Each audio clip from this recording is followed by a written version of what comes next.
Is it okay to date a bimbo? 100% yes. Alex just got married to a bimbo named Anna.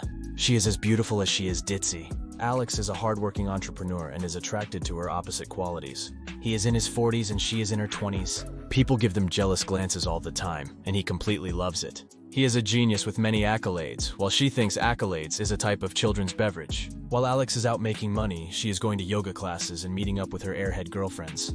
Alex likes this, while Anna loves him because he is kind and considerate. If you're wondering why in the world are they together, well, Alex is twice divorced, once to a lawyer, and the other to another entrepreneur-type woman. These divorces cost him half of all he's ever worked hard for. The worst part was the headaches and the marriage counseling. After the second divorce, he learned his lesson with these types of women. He vowed to no more nagging and arguments. No more strong, opinionated women. The solution was a woman with no brains.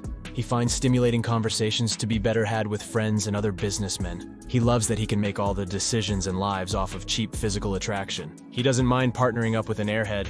This, my friends, is an example of a symbiotic relationship that just works. Alex is a former client of mine, and now he has graduated and knows the ways of the ultimate man. A bimbo needs love too, and who better from than a hardworking man like Alex, who prioritizes peace and an attractive hot babe at his bedside. Do you need a bimbo? Tell us how you feel about this in the comments below.